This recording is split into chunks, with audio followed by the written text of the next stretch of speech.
extraordinarily critical time now will be felt not only in our countries, for sure, but hopefully all over the world.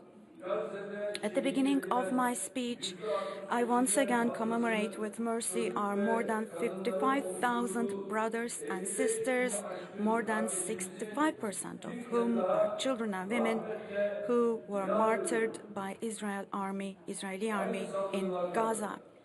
And I wish healing to our 128,000 brothers and sisters who were injured in the same attacks in Gaza. Turkey knows the pain of our Palestinian brothers and sisters as our own pain and their sadness as our own sorrow. Our Palestinian brothers and sisters should know the following: no matter how dark the darkness of oppression is now, inshallah, God willing, justice will be manifested and victory will surely belong to those who believe. With God's permission, I sincerely believe that we will see good days. When we will talk about victories, we'll talk about joy and peace instead of suffering, cruelty and death. Distinguished guests, for the last 2 years now, we have been increasingly confronted with Israel's policies of occupation, destruction, and massacre. With the unconditional support of the Western powers, Israel continues to destabilize our region. First, they attacked Gaza and the West Bank. They have turned Gaza into a gigantic wreck in front of the eyes of the entire world. They have been bombing health facilities, schools, mosques, and churches. They have brutally slaughtered people who were waiting in line for help just to buy a sack of flour, a bowl of soup, or just a loaf of dry bread. Every day, hundreds of innocent civilians, mostly children and women, mind you, are deliberately martyred by Israeli forces. For 21 months now, our 2 million brothers and sisters living in Gaza have been struggling to survive in poor conditions that go far beyond even the concentration camps of the Nazis. In addition to Gaza, Israel also targeted Lebanon, Yemen, and Syria. In addition to air bombardments, they have tried to incite different groups within Syria against the government. So they have tried to trigger turmoil in Syria as well. And now, since the 13th of June, Israel's state terrorism is now being experienced by our neighbor Iran. I would like to say the following clearly. With all these attacks, the Netanyahu government has once again proved that it is the biggest obstacle in front of regional peace.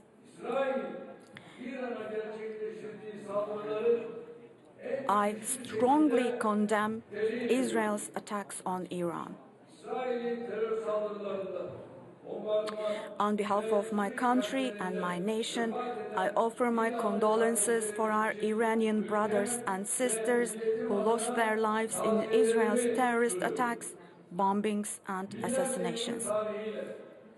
We have no doubt that the Iranian people, with thousands of years of history, solidarity in the face of difficulties, and strong state experience, they hopefully, inshallah, will be able to overcome these challenging days. I also find it useful to underline the following. The way to describe and define Israel's attacks on Gaza, Lebanon, Yemen, Syria, and finally, most recently on Iran, is outright banditry. The measures taken by Iran to defend its people in the face of this state terrorism of Israel within the framework of self-defense are measures which are quite natural, legitimate, and legal. Dear brothers and sisters, what we are seeing day by day is the following. It is clear now that these aggressions, these aggressive actions, which violate international law, serve Israel's policy of strategic destabilization in the region. Of course, it is significant that the attacks took place at a time when negotiations on Iran's nuclear program were intensifying.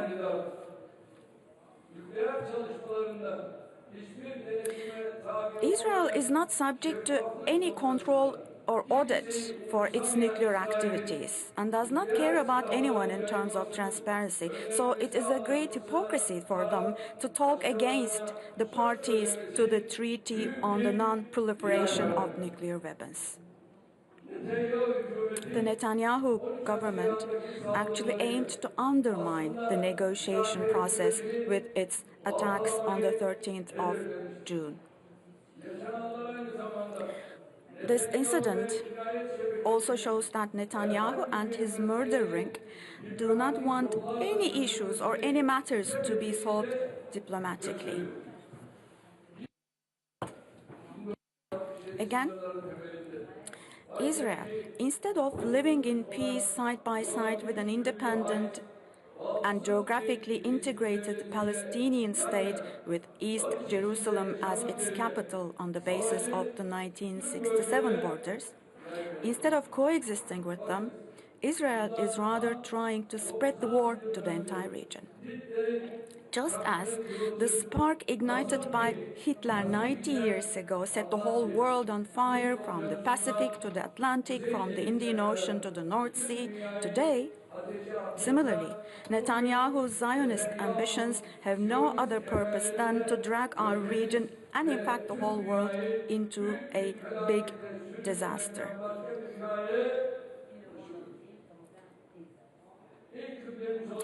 Targeting the sanctity of Masjid-i-Aqsa, our first Qibla, attempting to hijack the historical status of Al-Quds al-Sharif. Now, these are intentions to divide our region with some maps in mind. And these even now being talked about in the public. We see all of these as moves of an insidious plan. We are, in fact, well aware of what Netanyahu wants to do. Those who think that they can establish their security by drowning the region in fire, in conflict, chaos, and in tears are following a crude dream. Israel cannot ensure its own security by threatening the security of its own neighbors. They will gradually see that things may not go as planned. Israel's claim that it will establish order in our region with its bloody hands reveals the blindness and darkness of those who govern that country. I would like to emphasize here that Turkey will not allow the establishment of a new Sykes-Picot order in our region, the borders of which will be drawn with blood.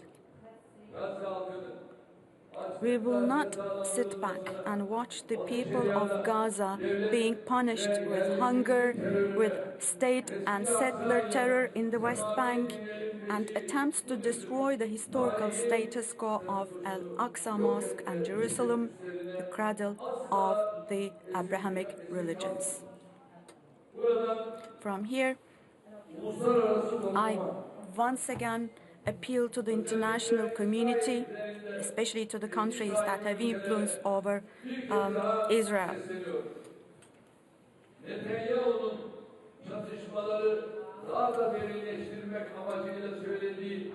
No one should pay attention to Netanyahu's poisonous words wrapped in praise in an attempt to exacerbate the conflict. Our region cannot afford a new war or instability. What we need is common sense, restraint, caution, never to fall into the hedonist's of covering up a wrong with a bigger wrong. Today, let's emphasize once again that the solution lies in diplomacy and in dialogue. We are in fact ready to do whatever falls on us, including facilitation. Since the 13th of June, we have made serious efforts to restore calm. And we have really made some efforts. Inshallah, hopefully, we'll continue these contacts patiently until we get actual results. Distinguished ministers, distinguished friends, under the current circumstances, the achievement of a two-state solution has become all the more vital. We should continue to encourage more countries to recognize the state of Palestine. And we must continue to coordinate our efforts to take coercive measures against Israel on the basis of international law and on the basis of the Charter of the United Nations. We hope that the international conference to advance the two-state solution, which was planned to be held in New York this week under the leadership of Saudi Arabia, but was postponed due to the recent attacks. We hope this meeting will be organized at the earliest opportunity. And I wish Saudi Arabia success in this initiative. Of course, I have to underline the following as well. Like between two siblings who are children of the same mother, there may possibly be differences of opinion, and these are actually natural facts of life. Likewise, these are also natural facts of politics and diplomacy. But being brothers or sisters also means sharing the same destiny. For example, the fate of Istanbul is not separate from the fate of Damascus or the fate of Baghdad, that of Cairo, Sana'a, the fate of Islamabad, for example, or that of Kabul, Tripoli, Tehran, the fate of Mecca and Medina, and of course the fate of Jerusalem and Gaza. These fates are not different. Turks, Kurds, Arabs, Persians, Sunni, Shiite, Alawite, African, Asian, Latin American, and all other sects and origins, as well as Muslims, have a common faith, just as we all have a common Qibla.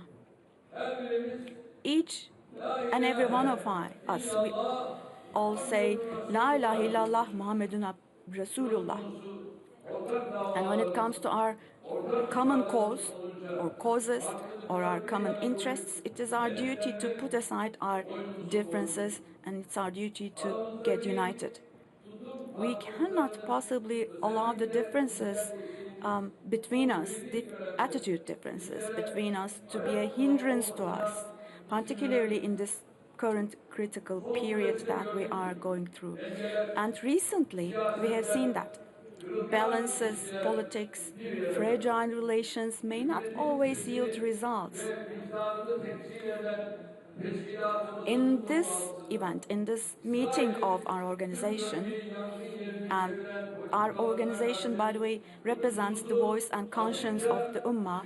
In this meeting, we need to clearly announce our position, our stance against Israel's policies that have turned the entire region into a place of fire. Today, we need to hold on to each other tighter, to tighten our ranks even more, to expand our boundaries of tolerance towards one another even more. That's what we need. We should take the following command of Rasul Ekrem, the Holy Prophet Muhammad, as our guide. He said the following, quote, 2 is better than 1, 3 is better than 2, 4 is better than 3. get into an alliance, unquote, he said. Yes, we sincerely wish to reach the days when our Palestinian brothers and sisters will eventually achieve national unity among themselves. Burada olduğu gibi hepimiz Filistin halkı için seferber And olmuşuz. it Kardeşlerimizi saddens us arasında to see division and bölünmüşlük, fragmentation among our brothers and parçalanmışlık sisters, görmek while we are bizleri all mobilized üzüyor. for the Palestinian people Nerede as we olursa are olsun here today. It ayrışmayı, is our sincere desire to yıpratmayı, pledge to unity and birlikteliğe, solidarity, whatever dayanışmayı it is, takviye regardless, etmek en against samimi separation, arzumuz. against polarization. Kıymetli Dear misafirler, guests, çok kutuplu in a dünyada multipolar world, 2 milyarlık it is a İslam must aleminin that the tek Islamic başına world of bir 2 kutup haline billion gelmesi people şart. becomes a pole on İslam its own. dünyasının çok daha We are büyük on the rol eve of oynayacağız. a period in which the Ancak aynı Islamic world will zamanda play daha a fazla much sorumluluk greater role, but at the same yüklenecek time will assume vaziyette more duruyor. responsibility. Türkiye'nin Dışişleri Bakanları Turkey's Konseyi presidency of the Genel Council of Başkanlığı Foreign Ministers bölgemizdeki begins now şiddet sarmalının in a İsrail period tarafından when the spiral yeniden of violence tetiklendiği, in our region is istikrar ve being barışın triggered again by gerekli Israel, getirdiği and bir stability ortamda and var. peace are being threatened. İsrail'in Filistin'de olduğu gibi We need to show more Suriye, solidarity to Lübnan stop Israel's ve banditry İran'daki in haksızlıkların Syria, in durdurulması Lebanon, için and Iran as daha well fazla dayanışma as it has sergilememiz done in şart. Palestine. So we need Teşkilatımız solidarity. kurulduğu günden bu yana Our hem organization, barış since the day it was ve founded, diyalog has mesajını taşıyor, always carried the her message of türlü peace aşırılığa and karşı dialogue, and it has always dimdik stood durmuş. firm against all Bundan kinds of sonra da extremism. And tüm from now sınırları on, too, zorlukların we'll üstesinden fight back beraber geleceğiz. and 57 overcome üyesiyle difficulties together. Our Birleşmiş organization, Milletler'den sonra with en its büyük 57 ikinci members, it is the uluslararası second toplantıyı largest düzenliyoruz. international organization Daha after the geniş United gelişmiş, Nations. veri And tabanı as gelişmiş, such, as an ekonomik organization, it ve is in a better toplumsal position gelişmenin to make it bir more aracı olarak efficient. It çalıştırmak should be more mecburiyeti. efficient, it should Bu coğrafi operate as a kuvvetimiz tool of economic kontrol and social etmekte. development. Cenab-ı Allah In verse 10 şöyle of buyuruyor. Surah Al-Hujurat, Allah Müminler Almighty says the ancak following, quote, "Believers are only öyleyse brothers and sisters, so kardeşlerimizin make amends between your affetmelerini brothers and sisters, ve and fear Allah'tan Allah that korkun ki you may have rahmet eder. mercy," unquote. Bunun için For this, önce kendi we will içindeki o first ihtilafları resolve conflicts çözeceğiz. within ourselves. Kendi meselelerimizi If we do not kendi take ortak ownership of aklımızla our own ve issues with our irademizle own common sense and will, sahiplenmezsek başkalarının we end up çıkarlarına serving the hizmet interests etmiş of oluruz. others. Ortak bir tarihin, As members of a ortak bir common history, medeniyetin of a hepsinden common önemlisi, civilization, and above ortak all, bir as inancın members of mensupları a common olarak faith, istikbalimizi we have irdeleme, the will her and konuda capacity to çözüm produce üretecek solutions on every irade issue ve that kapasiteye concerns our ziyadesiyle future. sahibiz. Dönem başkanlığımız sırasında During our presidency, İslam we'll düşmanlığıyla continue to mücadeleyi actively aktif fight şekilde Islamophobia. sürdürmeye devam edeceğiz. Bu vesileyle I would like to take this Suriye'nin opportunity İslam to İşbirliği express our Teşkilatı'nın satisfaction with Syria's mevcut return to olmasına membership ve in uluslararası the topluma Organization of Islamic yeniden Cooperation and entegrasyonu the yönünde progress made alınan towards its mesafeler konusundaki reintegration into memnuniyeti the ifade etmek international istiyorum. community. Suriyeli kardeşlerimizin yüz binlerce The glorious şehitlerin victory of kazandığı our Syrian bu brothers and toprakların sisters by yeni giving geleceklerin hundreds of thousands of kapılarını martyrs, araladı. this Suriye victory has halkı opened the doors of a new hamdolsun period. The geleceğe Syrian her people, bakımdan thank God, çok daha umut look dolu to their bakıyor. future with much more hope Türkiye now in all respects. Suriye'nin kendi Turkey will ayaklarının continue üzerinde to durması, increase bu its ülke multidimensional çok support to boyutlu Syria desteği için so that Syria arttırarak can devam stand edecek. on its own feet. Suriye'nin toprak gücü Syria ve needs the etnik support birliğinin of all of korunması us, için kalıcı meaning the istikrarına entire kavuşması Islamic için world, in order to hepimizin preserve its yani territorial İslam integrity and aleminin its national geleceğine unity, and ihtiyacı in var. order to achieve Bu lasting konuda stability. teşkilat üyesi tüm I do ülkelerin sincerely believe that all member countries of our organization will make the necessary contribution to Syria in this regard. Furthermore, we should always pay close attention to the problems of Muslim minorities and communities They act actually as a strong bridge between the countries of the Organization of Islamic Cooperation and other countries. So we should be in unwavering solidarity with Muslim communities in other countries. In this regard, we attach importance to the attitude and decisions taken by our organization so far. Another important point is, my dear brothers and sisters, is the following. We must not allow the UNRWA, which performs an irreplaceable task of protecting Palestinian refugees, to be paralyzed by Israel. We expect our organization and individual member countries to disrupt Israel's games by supporting UNRWA materially and spiritually. With the representative office to be opened in Ankara, will hopefully make our support to this UN agency more visible from now on.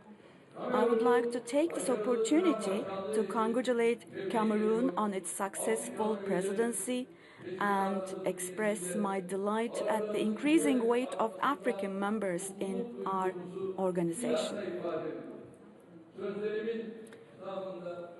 Before I conclude my remarks, I hope that the 51st meeting of the Council of Foreign Ministers of the Organization of Islamic Cooperation will prove to be fruitful and beneficial for the Islamic world and for the entire humanity. May God help us all. I greet you again with warmest of regards, and please convey my warmest of regards and respect to our brotherly peoples through you. Thank you so much, and I entrust you all to God. Sayın Cumhurbaşkanımıza hitapları için şükranlarımızı. We thank Our Excellence, the President of the Republic of Turkey. He's now leaving the hall. To leave Republic of Turkey, His Excellency Recep Tayyip Erdogan, for joining us today and for sharing that speech with us and for his invaluable contributions.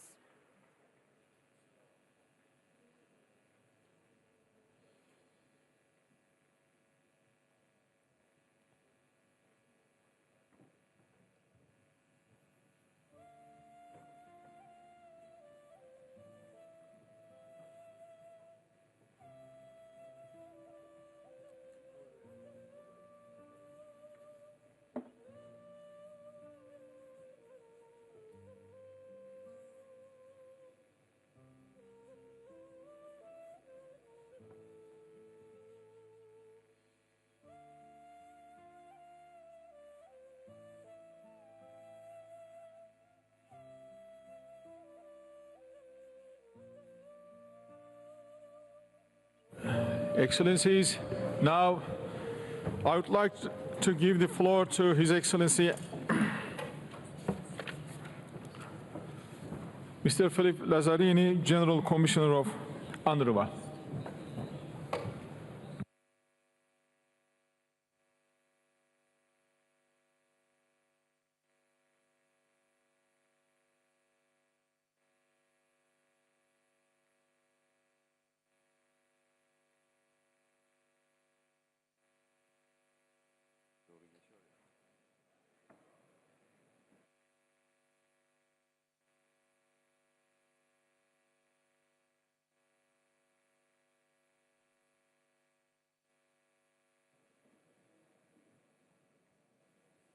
Excellency Minister Hakan Fidan, Secretary General Taha, Excellencies, I welcome the opportunity to address you at a time of extraordinary challenges and dangerous escalation in the Middle East and the world.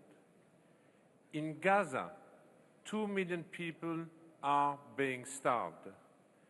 The newly created so-called aid mechanism is an abomination that humiliates and degrades desperate people. It is a death trap costing more lives than it saves. Food is weaponized and Palestinians are dehumanized without consequence. This is a culmination of 20 months of horror, inaction, and impunity. 20 months in which a confined, captive population has been relentlessly bombarded, besieged, and displaced. More than 55,000 people are reported killed, most of them women and children. Those still alive are shadows of their former selves, their lives forever changed by unspeakable trauma and profound loss. In the occupied West Bank, Palestinians have been displaced from camps in the north at level not seen since 1967. Public infrastructure is systematically destroyed, so Palestinians cannot return, and the demography of camps is permanently altered. Annexation is progressing steadily. Excellencies, across the occupied Palestinian territory, we are witnessing the implementation of a long-standing project to undermine the viability of a Palestinian state and to separate Palestinian from Palestine. So great is the desire to strip Palestinians from their refugee status and to sever the link to the occupied territory that UNRWA has become an objective of this war. At least 318 UNRWA personnel have been killed in Gaza since the war began, many with their families. This January, Israeli legislation came into effect, prohibiting UNRWA's activities in what Israel considers its sovereign territory, including occupied East Jerusalem, and prohibiting contact between Israeli authorities and the agencies. Consequently, international UNRWA staff have been effectively expelled from the occupied Palestinian territory. However, our activities continue. The courage and determination of our Palestinian staff, despite arrests, intimidation, and harassment, ensure the delivery of essential services to Palestinian refugees, including primary health care and education. In the dystopian horror that is Gaza, UNRWA still provides more than 15,000 health consultations each day. We also play a critical role in managing shelters, providing clean water, and removing waste. The objective of dismantling the agency also underpins the fierce disinformation campaign spearheaded by Israel. This campaign targets lawmakers and the public in countries that support UNRWA, strangling our funding for critical services to Palestinian refugees. Excellencies, UNRWA's financial situation is dire. Without additional funding, I will soon have to take unprecedented decisions affecting our operation across the region. Palestinian refugees will be impacted most severely. The loss of UNRWA's stabilizing effect on a region in turmoil will also be consequential. In response to the very real possibility of the agency imploding, in the face of extraordinary adversity, the United Nations Secretary General has requested a strategic assessment of the impact and exercise of UNRWA's mandate. The strategic assessment will propose how the rights of Palestinian refugees might be protected amid the immense political, financial, and operational pressure the agency is under. This will require Member States to take bold, decisive, and long overdue action. Excellencies, UNRWA is a tremendous asset if what we seek is a just and lasting solution to the question of Palestine and its people. A genuine, time-bound political process would allow the agency to finally transition its government-like services to empowered and prepared public institutions serving Palestinians.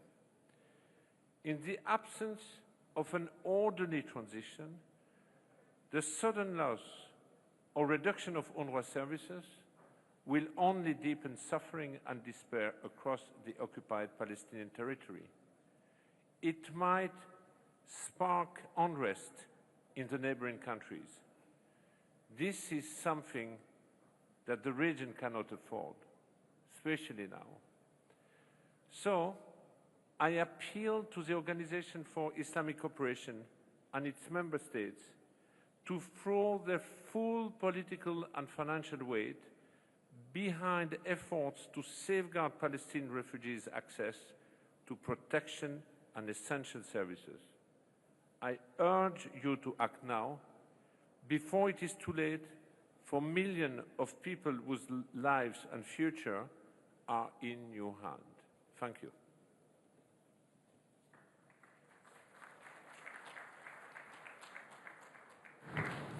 We thank Mr. Lazzarini for his statement. Now I invite Mr. Khalid Khiari, UN Assistant Secretary General for Middle East, Asia and Pacific, to deliver his statement. Please, the floor is yours.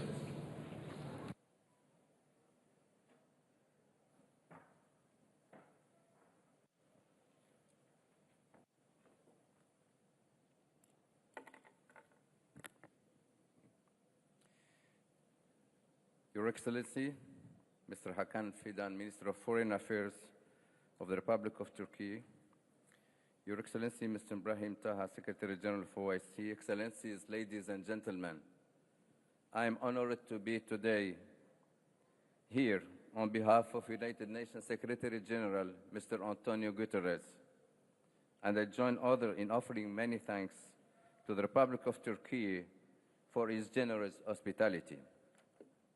For millennia, Istanbul has served as a bridge between culture and the global center of trade in goods and ideas.